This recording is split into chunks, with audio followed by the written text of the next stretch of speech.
بلکہ ایک دفعہ ایسا بھی ہوا کہ مسجدوں میں اعلان ہونے لگے زلزلہ آ رہا ہے، جو فجر کے لیے نہیں اٹھے زلزلے کے لیے وہ بھی اٹھ گئے، جن کا دعویٰ ہے نا میری سویرے آنکھ نہیں کھلتی، ان کی لگی نہیں کتنے گھنٹے، بعد میں بھی نہیں لگی، ٹی وی پہ اعلان ہوتے رہے کوئی نہیں آ رہا سو جاؤ چپ کر کے، لیکن آنکھ لگی۔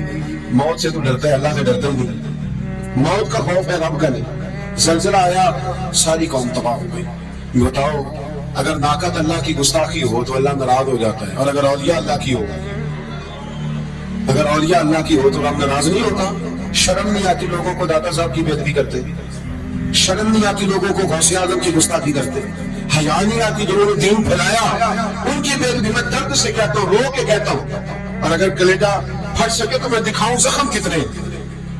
ایک حج کے موقع پر ایک بابا جی، اس سال 4,80,000 روپے کا پرائیویٹ حج تھا، اور بابا جی کی کیفیت کمزور تھی، بیچارے بیمار تھے، اس کے باوجود وہ گئے، بوڑھے آدمی، جا کے بیٹھیے بزرگ، اور کتنی مشکل ہے وہاں مینا، مزدلفہ، عرفات، طواف زیارت، کتنا مشکل کام ہے طواف زیارت کرنا، طواف وداع کرنا، کس کٹھن سے حج کیا، بڑھاپے میں پیسے بھی لگائے، اور جب وہ روضہ رسول پہ گئے صلی اللہ اور انہوں نے کہا کہ نبی پاک صلی اللہ علیہ وسلم کے روزے کی طرف منہ کر کے دروشی پڑھا تو ایک ملا نے اٹھ کے کہہ دیا تو مشرک ہے،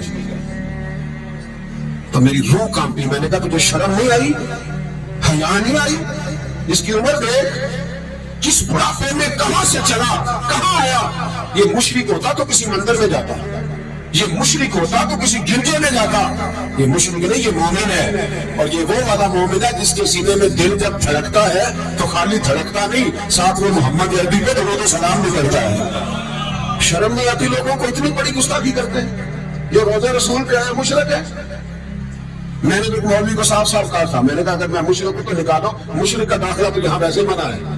شرم نہیں آتی؟ اپنی زبان پہ پاس کرو کچھ۔ اتنا ظلم، اتنی بڑی فرقہ واریت امت میں، اتنا امت کو تقسیم کرتے ہو، تمہیں شرم نہیں آتی؟ جہاں سے اتحاد کا پیغام دینا چاہیے وہاں سے تم لوگوں کو فرقے کا پیغام دیتے ہو، کہ مقصود فرقے کی تبلیغ کرتے ہو۔ خدا را، تو میں کہہ رہا ہوں ناقت اللہ کی بے ادبی پہ عذاب آتا ہے، تو اولیاء اللہ کی بے ادبی میں نہیں آتا۔ داتا صاحب ساری دن کی تبلیغ کرتے رہے، ایک آدمی نے اٹھ کے کہہ دیا جناب وہ تو شرک ہے، تو رب کریم ناراض نہیں ہوتا ان باتوں سے؟ ہمیں خیال کرنا چاہیے، اللہ سے ڈرنا چاہیے، ان چیزوں سے عذاب آتا ہے اور آ رہا ہے، اللہ تعالیٰ ہمیں محفوظ فرمائے۔ اللہ ہمیں اس سے، قوم لوط میں بھی عذاب آیا، ہم جنس پرستی، مرد مردوں سے بدکاری کرتے ہیں۔ حضرت نوح نے سمجھایا کہ یہ کام درست فطرت کے خلاف ہے، یہ کام درست نہیں۔ جب انسان یہ کام کرتا ہے تو زمین اور آسمان کانپتے ہیں۔ اب میں کیسے کھول کے بتاؤں، میرے پاس اعداد و شمار ہیں کہ پاکستان کے اندر اس کام کی کیفیت کیا ہے، اور کس طرح کر کے لوگ، میں تو رونا روتا رہتا ہوں داڑھی کا۔ لوگ کئی دفعہ کہتے ہیں حضرت صاحب پہلے بھی آئے تھے تو داڑھی کی بات، پھر بھی آئے تو داڑھی کی بات، تو میں رونا روتا ہوں۔ اس لیے روتا ہوں کہ جو کلین شیو نوجوان ہوتا ہے وہ امرت کے حکم میں ہے، اس پر وہی حکم لگتا ہے جو عورت پہ لگتا ہے، اس کے ساتھ مرد کا اٹھنا بیٹھنا اسی طرح ناجائز ہے جس طرح عورت کے ساتھ۔ حضرت جنید بغدادی رحمت اللہ تعالیٰ علیہ کے سامنے ایک شخص نے کہا کتنا خوبصورت نوجوان جا رہا ہے، تو آپ فرمانے لگے تو حافظ قرآن نہیں؟ کہا ہاں۔ فرمانے لگے کہ آپ نے حفظ کی خیر مناؤ۔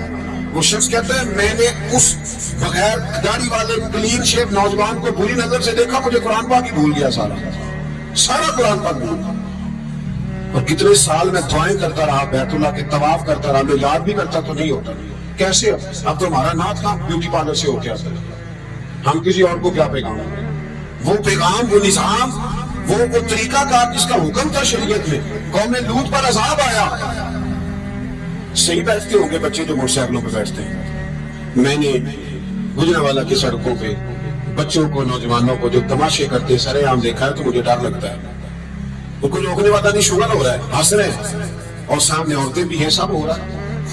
کتنی تکلیف کی بات۔ حضرت نوح کی قوم یہ کام کرتی تھی، قرآن پاک نے بیان کیا ہے۔ حضرت نوح نے سمجھایا، فرمایا رب کریم نے تمہیں اپنی خواہش پوری کرنے کے لیے جائز طریقہ عطا فرمایا، عورتوں سے نکاح کرو، اور اس نکاح کی برکت سے جو اللہ تمہیں اولاد دے گا اس کو اللہ تبارک و تعالیٰ تمہارے لیے باعث بخشش بھی فرمائے گا۔ لیکن جب قوم نہ مانی تو جو قوم لوط کا عمل کرے اس کا علاج قرآن نے بیان فرمایا کہ آسمان سے پتھر برسیں گے، پھر پتھر برسے، اور جن کے بڑے بڑے اچھے دماغ تھے ان کے دماغ چکنا چور کر دیے گئے، تباہ کر دیے گئے ان کے دماغ، زمین پر بچھاڑ دیا گیا۔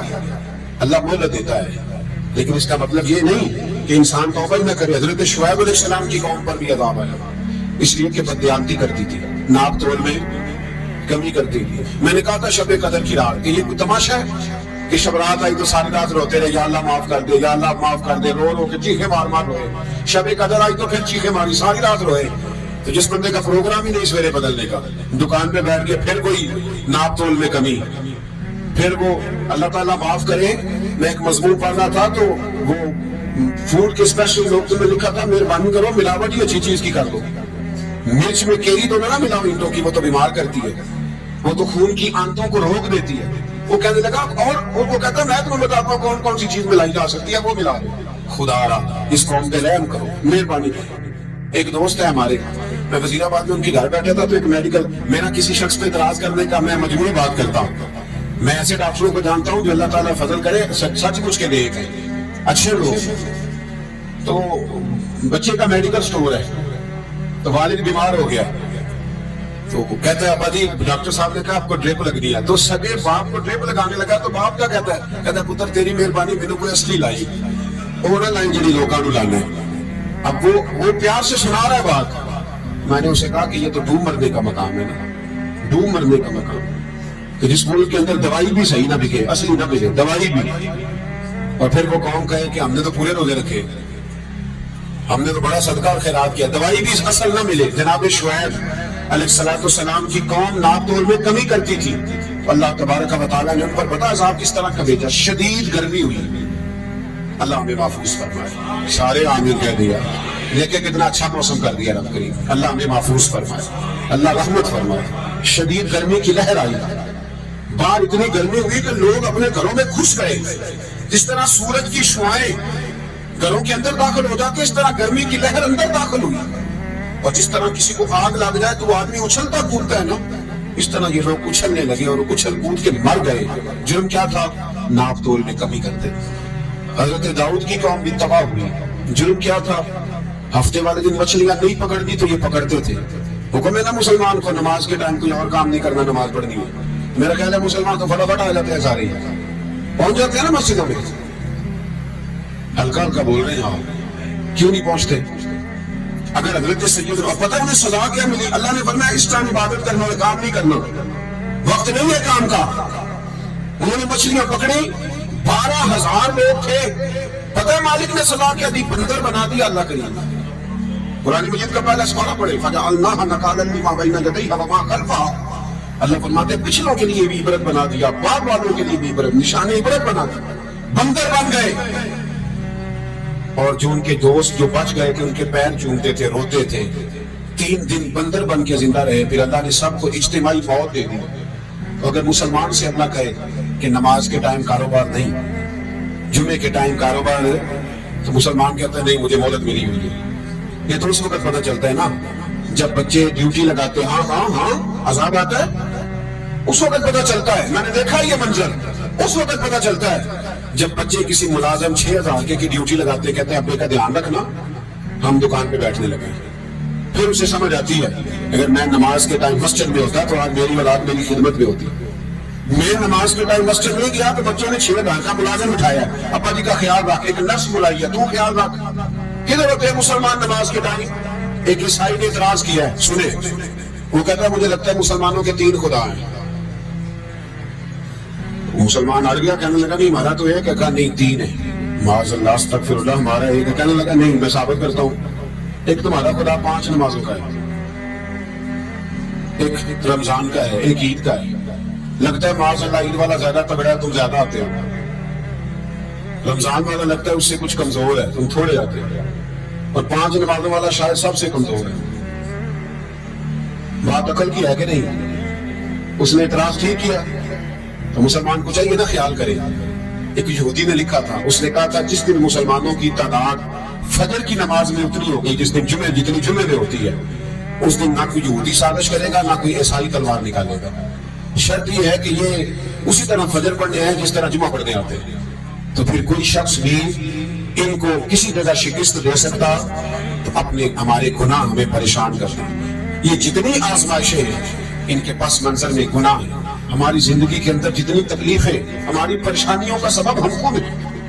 بہت ساری جگہوں پہ ہم غلطی کرتے ہیں، اس کی ہمیں سزا ملتی ہے. غلطی کی سزا.